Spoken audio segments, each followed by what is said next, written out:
I told my story when I was taken, and no one would listen to me. Then I told it again at the trial, the whole thing absolutely as it happened, without so much as a word added. I said it all out truly, so help me God, all that Lady Mannering said and did, and then all that I had said and done, just as it occurred. And what did I get for it?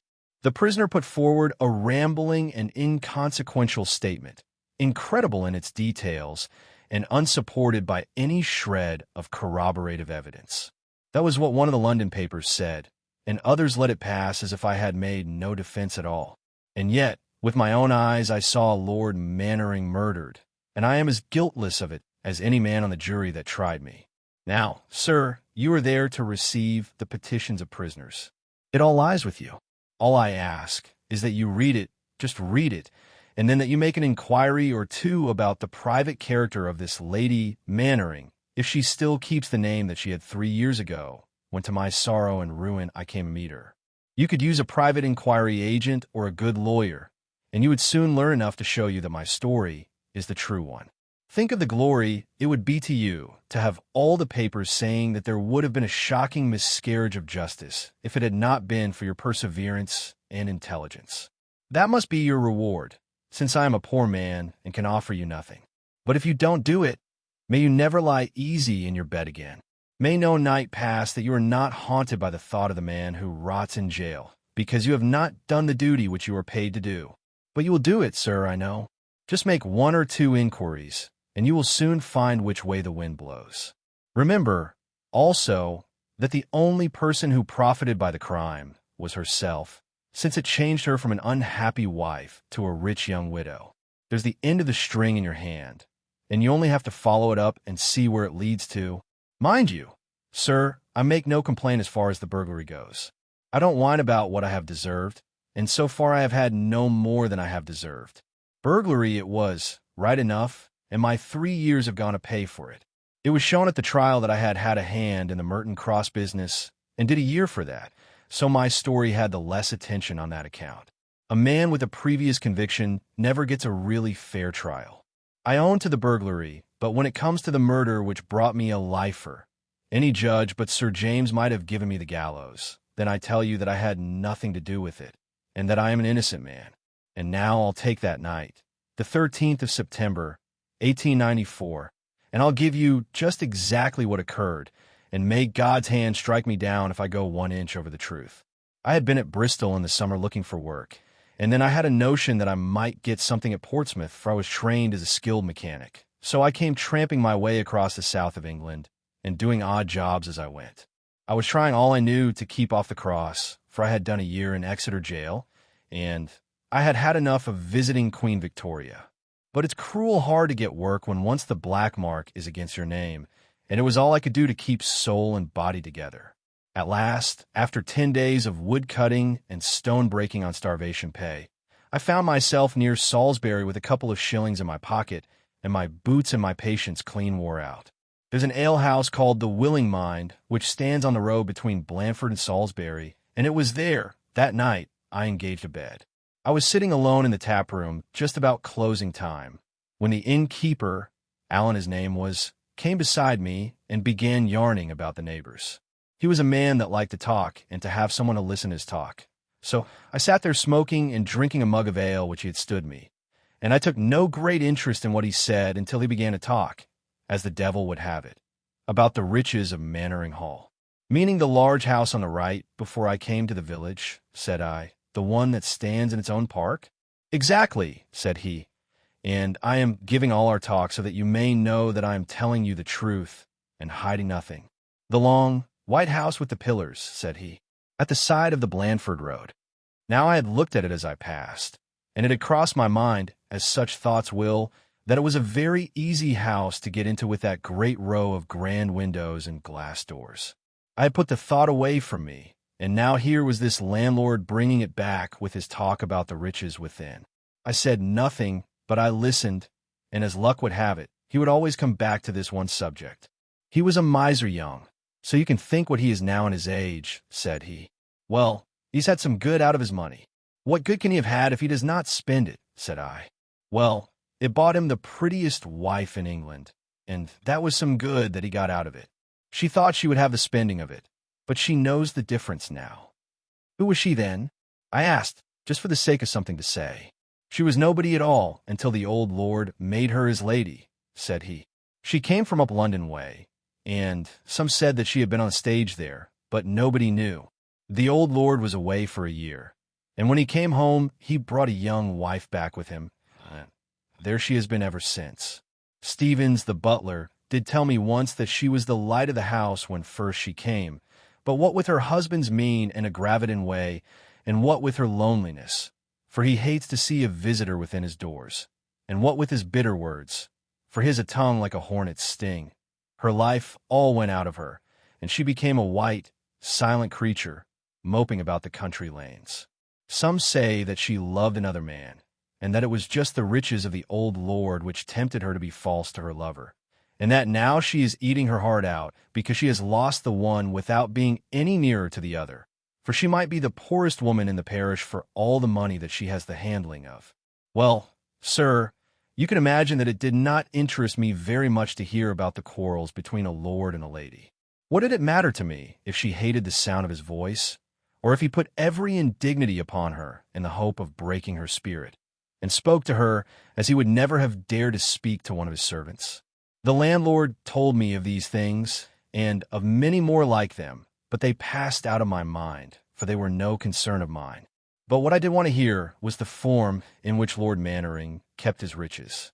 Title deeds and stock certificates are but paper, and more danger than profit to the man who takes them. But metal and stones are worth a risk.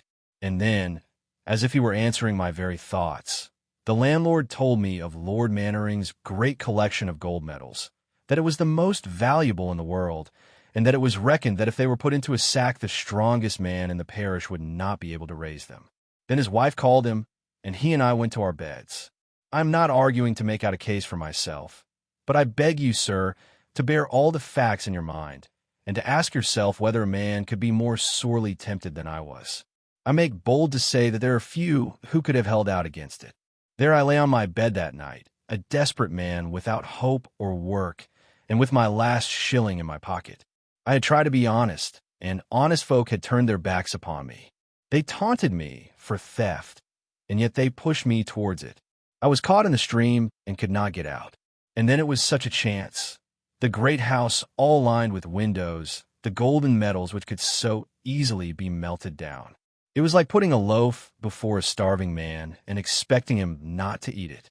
I fought against it for a time, but it was no use. At last I sat up on the side of my bed, and I swore that that night I should either be a rich man and able to give up crime forever, or that the irons should be on my wrists once more. Then I slipped on my clothes, and, having put a shilling on the table, for the landlord had treated me well, I did not wish to cheat him. I passed out through the window into the garden of the inn. There was a high wall round this garden, and I had a job to get over it, but once on the other side it was all plain sailing. I did not meet a soul upon the road, and the iron gate of the avenue was open. No one was moving at the lodge. The moon was shining, and I could see the great house glimmering white through an archway of trees. I walked up it for a quarter of a mile or so, until I was at the edge of the drive, where it ended in a broad, graveled space before the main door. There I stood in the shadow and looked at the long building, with a full moon shining in every window and silvering the high stone front. I crouched there for some time, and I wondered where I should find the easiest entrance. The corner window of the side seemed to be the one which was least overlooked, and a screen of ivy hung heavily over it. My best chance was evidently there. I worked my way under the trees to the back of the house, and then crept along in the black shadow of the building. A dog barked and rattled his chain, but I stood waiting until he was quiet, and then I stole on once more until I came to the window which I had chosen. It is astonishing how careless they are in the country, in places far removed from large towns, where the thought of burglars never enters their heads. I call it setting temptation in a poor man's way when he puts his hand, meaning no harm, upon a door and finds it swing open before him. In this case, it was not so bad as that, but the window was merely fastened with the ordinary catch, which I opened with a push from the blade of my knife. I pulled up the window as quickly as possible, then I thrust the knife through the slit in the shutter and prized it open. There were folding shutters, and I shoved them before me and walked into the room. "Good evening, sir." "You are very welcome," said a voice. I've had some starts in my life, but never one to come up to that one. There, in the opening of the shutters within reach of my arm, was standing a woman with a small coil of wax taper burning in her hand. She was tall and straight and slender, with a beautiful, white face that might have been cut out of clear marble, but her hair and eyes were as black as night. She was dressed in some sort of white dressing gown which flowed down to her feet, and what with this robe, and what with her face, it seemed as if a spirit from above was standing in front of me. My knees knocked together, and I held onto the shutter with one hand to give me support. I should have turned and run away if I'd had the strength, but I could only just stand and stare at her. She soon brought me back to myself once more. "Don't be frightened," said she, and they were a strange word for the mistress of a house to have to use to a burglar. "I saw you out of my bedroom window when you were hiding under those trees, so I slipped downstairs, and then I heard you at the window. I should have opened it for you if you had waited, but you managed it yourself just as I came up." I still held in my hand the long clasp knife with which I had opened the shutter. I was unshaven and grimed from a week on the roads. Altogether, there are few people who would have cared to face me alone at 1 in the morning. But this woman, if I had been her lover meeting her by appointment, could not have looked upon me with a more welcoming eye. She laid her hand upon my sleeve and drew me into the room. "What's the meaning of this, ma'am? Don't get trying any little games upon me," said I in my roughest way, "and I can put it on rough when I like. It'll be the worse for you if you play me any trick," I added, showing her my knife. "I will play you no trick," said she. "On the contrary, I am your friend, and I wish to help you." "Excuse me, ma'am, but I find it hard to believe that," said I. "Why should you wish to help me?" "I have my own reasons," said she, and then suddenly with those black eyes blazing out of her white face. "It's because I hate him, hate him, hate him." Now you understand. I remembered what the landlord had told me, and I did understand. I looked at her ladyship's face, and I knew that I could trust her. She wanted to revenge herself upon her husband. She wanted to hit him where it would hurt him most, upon the pocket. She hated him so that she would even lower her pride to take such a man as me into her confidence if she could gain her end by doing so. I've hated some folk in my time, but I don't think I ever understood what hate was until I saw that woman's face in the light of the taper. "You'll trust me now," said she, with another coaxing touch upon my sleeve. "Yes, your ladyship. You know me, then? I can guess who you are. I dare say my wrongs are the talk of the county. But what does he care for that? He only cares for one thing in the whole world, and that you can take from him this night. Have you a bag?" "No, your ladyship." "Shut the shutter behind you. Then no one can see the light. You are quite safe. The servants all sleep in the other wing. I can show you where all the most valuable things are. You cannot carry them all, so we must pick the best." The room in which I found myself was long and low, with many rugs and skins scattered about on a polished wood floor. Small cases stood here and there, and the walls were decorated with spears and swords and paddles, and other things which find their way into museums. There were some queer clothes, too, which had been brought from savage countries, and the lady took down a large leather sack bag from among them. "This sleeping sack will do," said she. "Now come with me, and I will show you where the medals are." It was like a dream to me to think that this tall, white woman was the lady of the house, and that she was lending me a hand to rob her own home. I could have burst out laughing at the thought of it, and yet there was something in that pale face of hers which stopped my laughter and turned me cold and serious. She swept on in front of me like a spirit with a green taper in her hand, and I walked behind with my sack until we came to a door at the end of this museum. It was locked, but the key was in it, and she led me through. The room beyond was a small one, hung all round with curtains which had pictures on them. It was the hunting of a deer that was painted on it, as I remember, and in the flicker of that light you'd have sworn that the dogs and the horses were streaming round the walls. The only other thing in the room was a row of cases made of walnut with brass ornaments. They had glass tops, and beneath this glass I saw the long lines of those gold medals, some of them as big as a plate and half an inch thick, all resting upon red velvet and glowing and gleaming in the darkness. My fingers were just itching to be at them, and I slipped my knife under the lock of one of the cases to wrench it open. "Wait a moment," said she, laying her hand upon my arm. "You might do better than this." "I am very well satisfied, ma'am," said I, "and much obliged to your ladyship for kind assistance." "You could do better," she repeated. "Would not golden sovereigns be worth more to you than these things?" "Why, yes," said I. "That's best of all." "Well," said she, "he sleeps just above her head. It is but one short staircase. There is a tin box with money enough to fill this bag under his bed. How can I get it without waking him? What matter if he does wake?" She looked very hard at me as she spoke. "You could keep him from calling out." "No, no, ma'am, I'll have none of that." "Just as you like," said she. "I thought that you were a stout-hearted sort of man by your appearance, but I see that I made a mistake. If you're afraid to run the risk of one old man, then of course you cannot have the gold which is under his bed. You're the best judge of your own business, but I should think that you would do better at some other trade. I'll not have murder on my conscience. You could overpower him without harming him. I never said anything about murder. The money lies under the bed. But if you are faint-hearted, it is better that you should not attempt it." She worked upon me so, partly with her scorn and partly with this money that she held before my eyes, that I believe I should have yielded and taken my chances upstairs, had it not been that I saw her eyes following the struggle within me in such a crafty, malignant fashion that it was evident she was bent upon making me the tool of her revenge, and that she would leave me no choice but to do the old man an injury or to be captured by him. She felt suddenly that she was giving herself away, and she changed her face to a kindly, friendly smile, but it was too late, for I had had my warning. "I will not go upstairs," said I. "I have all I want here." She looked her contempt at me, and there never was a face which could make it plainer. "Very good. You can take these medals. I should be glad if you would begin at this end. I suppose they will all be the same value when melted down, but these are the ones which are the rarest, and, therefore, the most precious to him. It is not necessary to break the locks. If you press that brass knob, you will find that there is a secret spring. So, take that small one first. It is the very apple of his eye." She had opened one of the cases, and the beautiful things all lay exposed before me. I had my hand upon the one which she had pointed out, when suddenly a change came over her face, and she held up one finger as a warning. "Hist," she whispered. "What is that?"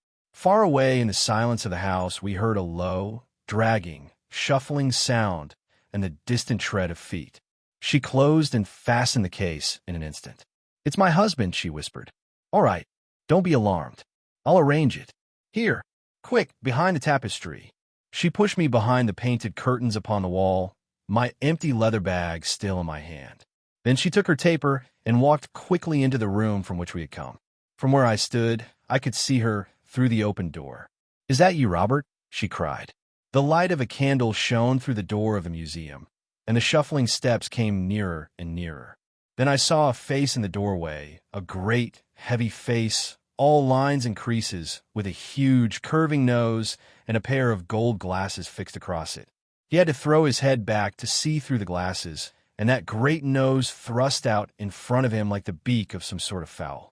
He was a big man, very tall and burly, so that in his loose dressing gown his figure seemed to fill up the whole doorway. He had a pile of gray, curling hair all round his head, but his face was clean-shaven. His mouth was thin and small and prim, hidden away under his long, masterful nose. He stood there, holding the candle in front of him, and looking at his wife with a queer, malicious gleam in his eyes. It only needed that one look to tell me that he was as fond of her as she was of him. "How's this?" he asked. "Some new tantrum? What do you mean by wandering about the house? Why don't you go to bed?" "I cannot sleep," she answered. She spoke languidly and wearily. If she was an actress once, she had not forgotten her calling. "Might I suggest," said he, in the same mocking kind of voice, "that a good conscience is an excellent aid to sleep?" "That cannot be true," she answered, "for you sleep very well." "I have only one thing in my life to be ashamed of," said he, and his hair bristled up with anger until he looked like an old cockatoo. "You know best what that is. It is a mistake which has brought its own punishment with it, to me as well as to you. Remember that. You have very little to whine about. It was I who stooped, and you who rose. Rose. Yes, Rose. I suppose you do not deny that it is a promotion to exchange the music hall for manor and hall. Fool that I was ever to take you out of your true sphere. If you think so, why do you not separate? Because private misery is better than public humiliation. Because it is easier to suffer for a mistake than to own to it. Because also I like to keep you in my sight, and to know that you cannot go back to him. You villain, you cowardly villain. Yes, yes, my lady, I know your secret ambition, but it shall never be while I live, and if it happens after my death, I will at least take care that you go to him as a beggar. You and dear Edward will never have the satisfaction of squandering my savings, and you may make up your mind to that, my lady. Why are those shutters and the window open? I found a night very close. It is not safe. How do you know that some tramp may not be outside? Are you aware that my collection of medals is worth more than any similar collection in the world? You have left the door open also. What is there to prevent anyone from rifling the cases? I was here. I know you were. I heard you moving about in the medal room, and that was why I came down. What were you doing? Looking at the medals. What else should I be doing? This curiosity is something new. He looked suspiciously at her and moved on towards the inner room, she walking beside him. It was at this moment that I saw something which startled. I had laid my clasp knife open upon the top of one of the cases, and there it lay in full view. She saw it before he did, and with a woman's cunning she held her taper out so that the light of it came between Lord Mannering's eyes and the knife. Then she took it with her left hand and held it against her gown out of his sight. He looked about from case to case. I could have put my hand at one time upon his long nose, but there was nothing to show that the medals had been tampered with, and so, still snarling and grumbling, he shuffled off into the other room once more. And now I have to speak of what I heard rather than of what I saw, but I swear to you, as I shall stand some day before my Maker, that what I say is the truth. When they passed into the outer room, I saw him lay his candle upon the corner of one of the tables, and he sat himself down, but in such a position that he was just out of my sight. She moved behind him, as I could tell from the fact that the light of her taper threw his long, lumpy shadow upon the floor in front of him. Then he began talking about this man whom he called Edward, and every word that he said was like a blistering drop of vitriol. He spoke low, so that I could not hear it all, but from what I heard I should guess that she would as soon have been lashed with a whip. At first she said some hot words in reply, but then she was silent, and he went on in that cold, mocking voice of his, nagging and insulting and tormenting, until I wondered that she could bear to stand there in silence and listen to it. Then suddenly I heard him say in a sharp voice, "Come from behind me. Leave go of my collar. What? Would you dare to strike me?" There was a sound like a blow, just a soft sort of thud, and then I heard him cry out, "My God, it's blood!" He shuffled with his feet as if he was getting up, and then I heard another blow, and he cried out, "Oh, you she-devil," and was quiet, except for a dripping and splashing upon the floor. I ran out from behind my curtain at that, and rushed into the other room, shaking all over with the horror of it. The old man had slipped down in the chair, and his dressing gown had rucked up until he looked as if he had a monstrous hump to his back. His head, with the gold glasses still fixed on his nose, was lolling over upon one side, and his little mouth was open just like a dead fish. I could not see where the blood was coming from, but I could still hear it drumming upon the floor. She stood behind him with the candle shining full upon her face. Her lips were pressed together and her eyes shining, and a touch of color had come into each of her cheeks. It just wanted that to make her the most beautiful woman I had ever seen in my life. "You've done it now," said I. "Yes," said she in her quiet way. "I've done it now." "What are you going to do?" I asked. "They'll have you for murder as sure as fate. Never fear about me. I have nothing to live for, and it does not matter.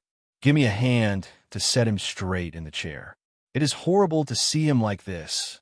I did so, though it turned me cold all over to touch him. Some of his blood came on my hand and sickened me. "Now," said she, "you may as well have the medals as anyone else. Take them and go. I don't want them. I only want to get away. I was never mixed up with a business like this before." "Nonsense," said she. "You came for the medals, and here they are at your mercy. Why should you not have them? There is no one to prevent you." I held the bag still in my hand. She opened the case, and between us we threw 100 or so of the medals into it. They were all from the one case, but I could not bring myself to wait for any more.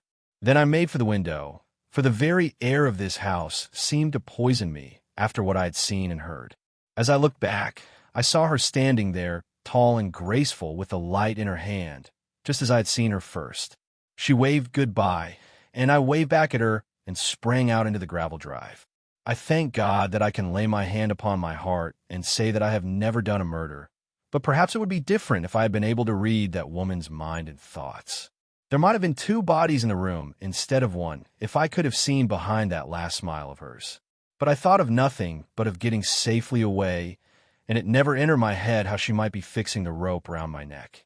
I had not taken 5 steps out from the window, skirting down the shadow of the house in the way that I had come, when I heard a scream that might have raised the parish, and then another and another.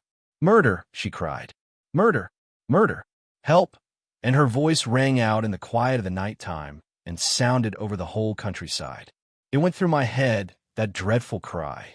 In an instant lights began to move and windows to fly up, not only in the house behind me, but at the lodge and in the stables in front. Like a frightened rabbit, I bolted down the drive, but I heard the clang of the gate being shut before I could reach it. Then I hid my bag of medals under some dry faggots, and I tried to get away across the park, but someone saw me in the moonlight, and presently I had half a dozen of them with dogs upon my heels. I crouched down among the brambles, but those dogs were too many for me, and I was glad enough when the men came up and prevented me from being torn into pieces. They seized me and dragged me back to the room from which I had come. "Is this the man, your ladyship?" asked the oldest of them, the same whom I found out afterwards to be the butler. She had been bending over the body, with her handkerchief to her eyes, and now she turned upon me with the face of a fury. Oh, what an actress that woman was! "Yes, yes, it is the very man," she cried. "Oh, you villain, you cruel villain, to treat an old man so." There was a man there who seemed to be a village constable. He laid his hand upon my shoulder. "What do you say to that?" said he. "It was she who did it," I cried, pointing at the woman, whose eyes never flinched before mine. "Come, come, try another," said the constable, and one of the men's servants struck at me with his fist. "I tell you that I saw her do it. She stabbed him twice with a knife. She first helped me to rob him, and then she murdered him. The footman tried to strike me again, but she held up her hand. 'Do not hurt him,' said she. 'I think that his punishment may safely be left to the law.' 'I'll see to that.' 'Your ladyship,' said the constable, 'your ladyship actually saw the crime committed, did you not?' 'Yes, yes, I saw it with my own eyes. It was horrible. We heard the noise, and we came down. My poor husband was in front. The man had one of the cases in his hand. He rushed past us, and my husband seized him. There was a struggle, and he stabbed him twice. Then you can see the blood upon his hands. If I am not mistaken, his knife is still in Lord Mannering's body. Look at the blood upon her hands." I cried. "She has been holding up his lordship's head." "You lying rascal," said the butler. "And here's the very sack her ladyship spoke of," said the constable, as a groom came in with the one which I had dropped in my flight. "And here are the medals inside it. That's good enough for me. We will keep him safe here tonight, and tomorrow the inspector and I can take him into Salisbury." "Poor creature," said the woman. "For my own part, I forgive him any injury which he has done me. Who knows what temptation may have driven him to crime? His conscience and the law will give him punishment enough without any reproach of mine rendering it more bitter. I cannot answer. I tell you, sir, I could not answer, so taken aback was I by the assurance of the woman. And so, seeming by my silence to agree to all that she had said, I was dragged away by the butler and the constable into the cellar, in which they looked me for the night. There, sir, I have told you the whole story of the events which led up the murder of Lord Mannering by his wife upon the night of September the 14th, in the year 1894. Perhaps you will put my statement on one side, as the constable did at Mannering Towers, or the judge afterwards at the county assizes. Or perhaps you will see that there is the ring of truth in what I say, and you will follow it up, and so make your name forever as a man who does not grudge personal trouble where justice is to be done. I have only you to look to, sir, and if you will clear my name of this false accusation, Then I will worship you as one man never yet worshipped another. But if you fail me, then I give you my solemn promise that I will rope myself up this day month to the bar of my window, and from that time on I will come to plague you in your dreams, if ever yet one man was able to come back and haunt another. What I ask you to do is very simple. Make inquiries about this woman, watch her, learn her past history, find out what use she is making of the money which has come to her, and whether there is not a man Edward as I have stated. If from all this you learn anything which shows you her real character, or which seems to you to corroborate the story which I have told you, then I am sure that I can rely upon your goodness of heart to come to the rescue of an innocent man.